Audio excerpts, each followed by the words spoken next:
আজ আপনাদের সঙ্গে শেয়ার করব ছত্তিশগড়ের বিখ্যাত একটা রেসিপি, যার নাম দহরি। আর এটা খেতে কিন্তু দুর্দান্ত স্বাদের হয়, আর বানানো কিন্তু খুবই সহজ। একবার দেখা মাত্রই যে কেউ বানিয়ে নিতে পারবে।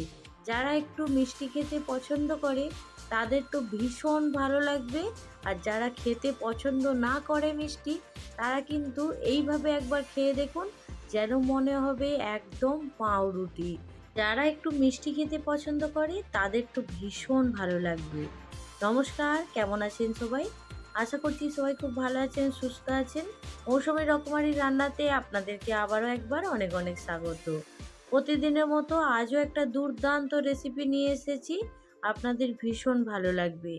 আর এটা যেমন নরম তুলতুলে, দেখে মনে হবে যেমন পাউরুটি। আর এই ছত্তিশগড়ের বিখ্যাত রেসিপিটা বানানোর জন্য বাড়িতে থাকা মাত্র কয়েকটা উপকরণ দিয়েই বানিয়ে নিতে পারবেন। যদি ভালো লাগে অবশ্যই একটা লাইক দিয়ে দেবেন।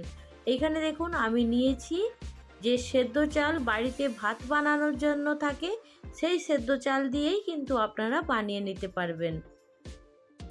আর এই সেদ্ধ চাল দিয়ে বানালে সব থেকে বেশি নরম তুলতুলে হবে। যদি বাড়িতে আতপ চাল থাকে তাহলে সেটা দিয়েও বানাতে পারেন, তাতেও কোনো সমস্যা হবে না। আমি যেহেতু সেদ্ধ চাল দিয়ে বানিয়েছি সেই জন্য আপনাদেরকে বলছি সেদ্ধ চাল দিয়েই বানিয়ে নেবেন।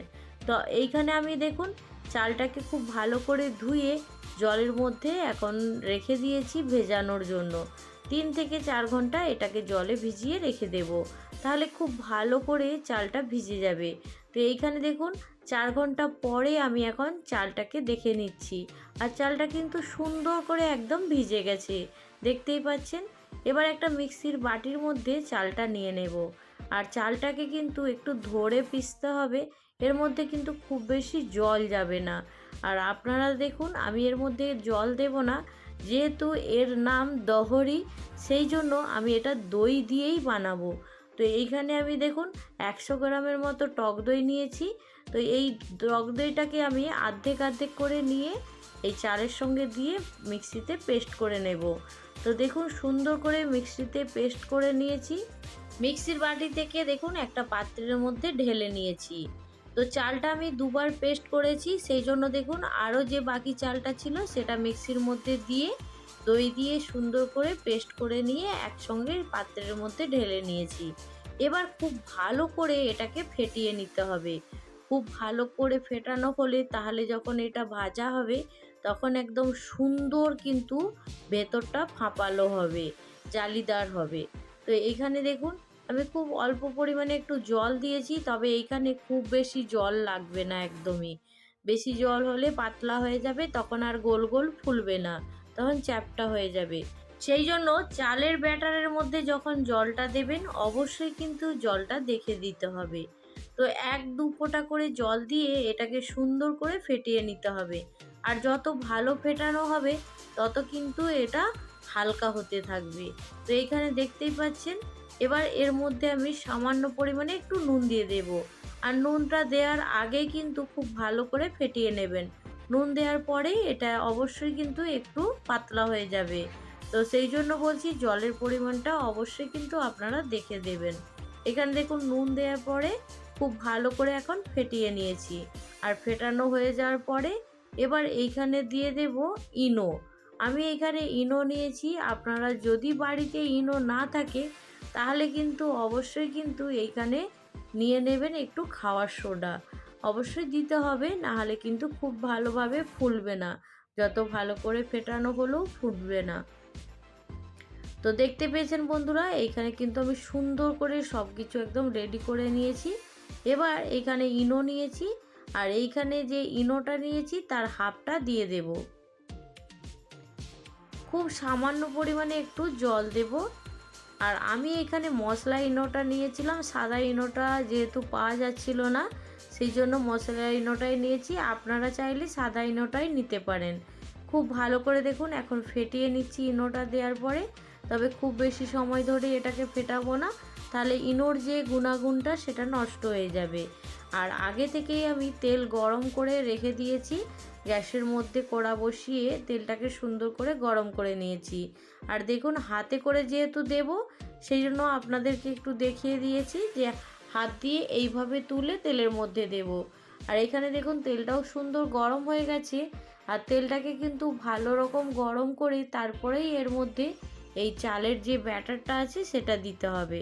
তো এইখানে দেখুন আমি চালের ব্যাটারটা সুন্দর করে তেলের মধ্যে আস্তে আস্তে ছেড়ে দিচ্ছি। তারপরে এইখানে দেখুন গ্যাসের ফ্লেমটাকে লো করে দেব।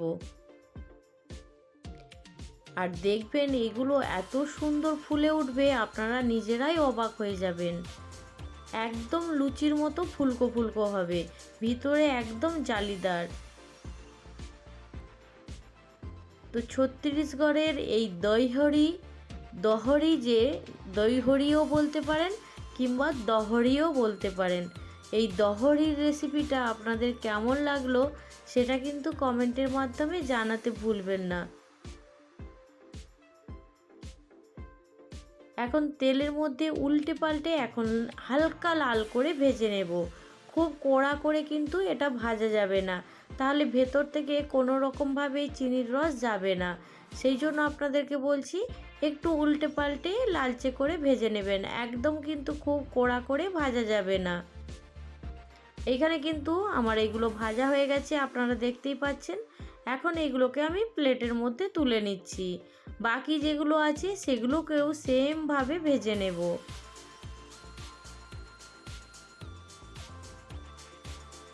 বাকি যেগুলো আছে সেগুলোকেও সুন্দর করে ভেজে নিচ্ছি।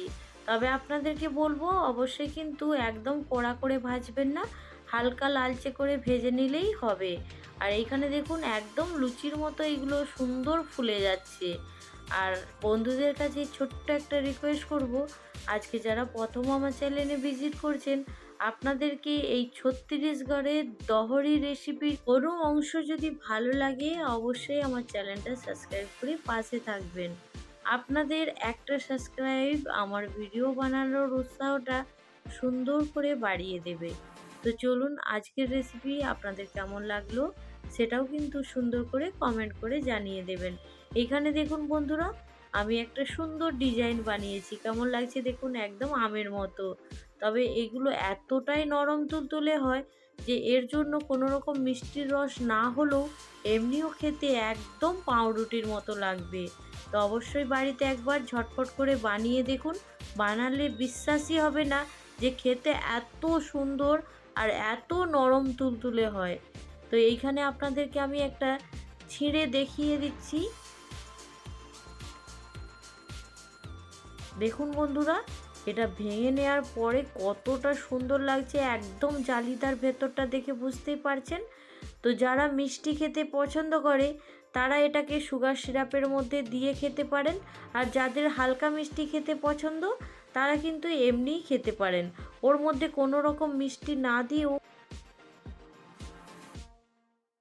খেতে কিন্তু বেশ সুন্দর লাগছিল।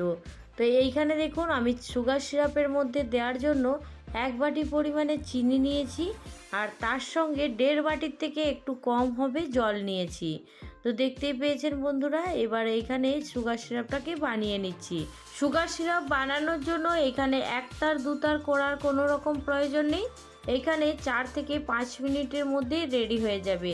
এখানে দেখুন চিনিটা কিন্তু একদম গলে গেছে জলের সঙ্গে। 2টো এলাচ ফাটিয়ে এখন দিয়ে দেব, ফ্লেভারটাও সুন্দর চলে আসবে। এখানে দেখুন আমি 4 মিনিট খুব ভালো করে এখন ফুটিয়ে নিয়েছি। তো নেওয়ার পরে এবার গ্যাসের ফ্লেমটাকে বন্ধ করে দিয়েছি। বন্ধ করে দেওয়ার পরে কিছুক্ষণ অপেক্ষা করব। একদম সুগার সিরাপটা গরম থাকলে সেই সময় কিন্তু দেয়া যাবে না, একটু হালকা গুনগুনা গরম থাকবে, সেই সময় কিন্তু এই দহরিগুলো এর মধ্যে দিয়ে দিতে হবে। তো দেওয়ার পরে যখন এটা দেখবেন একটু রস চলে গেছে, 5 মিনিটের জন্য অপেক্ষা করবেন, 5 মিনিট পরেই এটা তুলে নেবেন। তবে খুব বেশি সময় লাগবে না, মাত্র 5 মিনিট হাতে থাকলেই এটা কিন্তু একদম সুন্দর মিষ্টিটা এর মধ্যে চলে যাবে। যেহেতু এইগুলো একদম জালিদার হয়েছে তো সেই জন্য হালকা মিষ্টিটা গরম আছে, মিষ্টির রসটা যেটা বানিয়েছি সুগার সিরাপটা সেটা একটু গরম আছে। আর এই 5 মিনিটের মধ্যেই কিন্তু একদম রেডি হয়ে যাবে। তো দেখতেই পেয়েছেন একদম নরম তুলতুলে ফুলকো ফুলকো দহরির রেসিপিটা আপনাদের কেমন লাগলো জানাতে ভুলবেন না। এখন সুগার সিরাপটাকে এগুলোকে তুলে নিচ্ছি একটা প্লেটের মধ্যে। তারপরে সুন্দর করে একটু ডেকোরেশন করে নেব উপর থেকে।